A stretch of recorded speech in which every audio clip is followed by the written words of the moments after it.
ഇന്ന് നമുക്കൊരു കോഴിക്കോടൻ ചിക്കൻ ബിരിയാണി ഉണ്ടാക്കിയാലോ? അതിനായിട്ട് 2 ഗ്ലാസ് അരിയാണ് ഞാൻ എടുത്തത്. ജീരകശാല റൈസാണ് എടുത്തിട്ടുള്ളത്. ഇനി നമുക്ക് ഗീയിൽ കുറച്ച് കാഷ്യൂസും ഗ്രേപ്സും വറുത്തെടുക്കാം. ഇത് അങ്ങനെ ഉള്ളിയൊന്നും ഇങ്ങനെ വഴറ്റി ഉണ്ടാക്കുന്ന ഒരു ബിരിയാണിയല്ല. എല്ലാം കൂടി ഇട്ടിട്ട് വേവിച്ചിട്ട് ഉണ്ടാക്കുന്നതാണ്. എൻ്റെ അമ്മയൊക്കെ ഉണ്ടാക്കുന്ന ടൈപ്പ് ഓഫ് ഒരു കോഴിക്കോടൻ ബിരിയാണിയാണ്. അരിയും മസാലയും എല്ലാം കൂടി ഒരുമിച്ചിട്ടിട്ട് ദം ചെയ്തിട്ട് ഉണ്ടാക്കുന്ന ബിരിയാണി. വീട്ടിൽ അമ്മ രണ്ടും സെപ്പറേറ്റ് ആയിട്ടാണ് ഉണ്ടാക്കുക. ഞാനെല്ലാം കൂടി ഒറ്റൊരു സ്റ്റെപ്പിൽ ദം പോലെ ചെയ്തെടുക്കുക ചെയ്യുന്നത്. ഇനി നമുക്ക് ആവശ്യമുള്ളത് കുറച്ച് സവാള വറുത്തെടുക്കണം. അത് നമുക്ക് ഈ അരിയിലൊക്കെ ഇടാൻ വേണ്ടിയിട്ടാണ്. അണ്ടിപ്പരിപ്പ് മുന്തിരി ഇടുന്നതിൻ്റെ കൂടെ തന്നെ റൈസിലിടാൻ വേണ്ടിയിട്ട് കുറച്ച് സവാള വറുത്തെടുക്കാം. അത് ഞാനിങ്ങനെ ഡീപ്പ് ഫ്രൈ ഒന്നും ചെയ്തിട്ട് എടുക്കുന്നില്ല. കുറച്ച് ഗീയും കുറച്ച് ഓയിലും കൂടി മിക്സ് ചെയ്തിട്ട് അതിൻ്റെ അകത്ത് വറുത്ത് കോരിയെടുക്കുകയാണ് ചെയ്യുന്നത്. അപ്പം അതിന് ശേഷം ഇതേ പാത്രത്തിൽ തന്നെ നമ്മൾ 1 ഗ്ലാസ് അരിക്ക് 1.25 ഗ്ലാസ് വെള്ളമാണ് നമ്മൾ യൂസ് ചെയ്യുന്നത്. ഇനി അരിൻ്റെ ഡബിൾ ആയിട്ട് എടുക്കണ്ട. കാരണം നമുക്ക് അരി ഒരു 3/4 വേവിൽ കിട്ടണം. അതുകൊണ്ട് 1 ഗ്ലാസ് അരിക്ക് 1 ഗ്ലാസ് വെള്ളം. അതിലേക്ക് കുറച്ച് ഇഞ്ചി, വെളുത്തുള്ളി, പച്ചമുളക് ചതച്ചത് ഈ വെള്ളത്തിലേക്ക് ആഡ് ചെയ്യാം. പിന്നെ ഇതിലേക്ക് ആഡ് ചെയ്യുന്നത് ഒരു 1/4 ഗ്ലാസ് പാലാണ്. അതിപ്പോൾ ഈ വീഡിയോയിൽ എനിക്ക് കിട്ടിയിട്ടില്ല. പക്ഷെ ഞാനൊരു 1/4 ഗ്ലാസ് പാലും ആഡ് ചെയ്തിട്ടുണ്ട്. പിന്നെ അതിലേക്ക് നമ്മൾ കഴുകി വെച്ചിട്ടുള്ള അരി. അത് വറക്കൊന്നും ചെയ്യേണ്ട ആവശ്യമില്ല. ഡയറക്റ്റ് ആയിട്ട് നമുക്ക് ആഡ് ചെയ്യാം. ഇപ്പം അതാ ഈ ഒരു പാകത്തിൽ എടുക്കുക. ഇതിപ്പോൾ ഒരു 3/4 വേവായിട്ടുണ്ട്. കുറച്ചൊരു വെള്ളം ഫുള്ളായിട്ട് വറ്റിയിട്ടുമില്ല. കുറച്ച് അവിടെ ഇവിടെയൊക്കെ ബബിൾസ് ഇപ്പോഴും വരുന്നുണ്ട്. ആ ഒരു പാകത്തിൽ ഓഫ് ചെയ്യാം.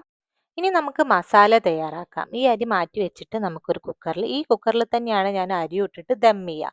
ഇതിലേക്ക് ഞാൻ 2 സവാളയാണ് എടുത്തിട്ട് അത് നമ്മൾ ചെറുതായിട്ട് ചോപ്പ് ചെയ്തെടുക്കുക. നമ്മൾ എന്താ പറയുക, എഗ്ഗൊക്കെ ഉണ്ടാക്കുമ്പം ചോപ്പ് ചെയ്യില്ലേ, അതേ ഒരു ഇതിൽ ചെറുതായിട്ട് ചോപ്പ് ചെയ്യാം. അതിലേക്ക് 2 സവാളക്ക് 2 തക്കാളി തന്നെയാണ് എടുത്തിട്ടുള്ളത്. അതും ഡൈസായിട്ട് കട്ട് ചെയ്തെടുക്കാം.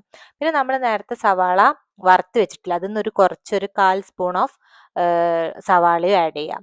പിന്നെ ചിക്കൻ, നമ്മൾ എത്രയാണോ നമുക്ക് ചിക്കൻ ആവശ്യമുള്ളത് ആ ചിക്കനും ആഡ് ചെയ്തതിൻ്റെ ശേഷം നമുക്ക് പൊടികൾ ആഡ് ചെയ്യാം. അതിന് മുന്നേ ആയിട്ട് നമുക്ക് ഒരു 1/2 സ്പൂൺ ലെമൺ ജ്യൂസ് ആവശ്യമുണ്ട്. 1/2 സ്പൂൺ ലെമൺ ജ്യൂസും പിന്നെ ആവശ്യത്തിന് ഉപ്പും ചേർക്കാം. ലെമൺ ജ്യൂസ് ഇടുമ്പോൾ കുരു ഒഴിവാക്കണം, അല്ലെങ്കിൽ കയ്പ്പ് രസം വരും. അത് പ്രത്യേകം ശ്രദ്ധിക്കുക. പിന്നെ ഒരു 3 ടേബിൾ സ്പൂണോളം തൈര് ആഡ് ചെയ്യാം.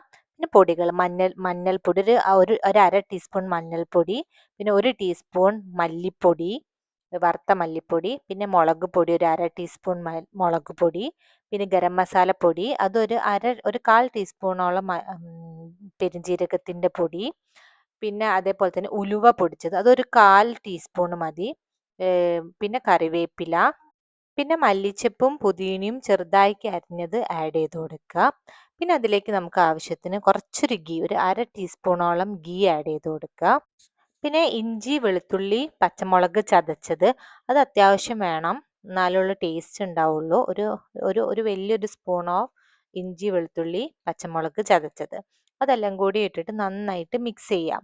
ഇനി നമ്മൾ ഇതിലേക്ക് പാകത്തിന് വെള്ളം കൂടി ആഡ് ചെയ്യണം. ഒരു 1/4 മുതൽ 1/2 ഗ്ലാസ് വരെ വെള്ളം. ഒരുപാട് മുങ്ങി പോകാനും പാടില്ല, എന്നാൽ തീരെ കുറയാനും പാടില്ല.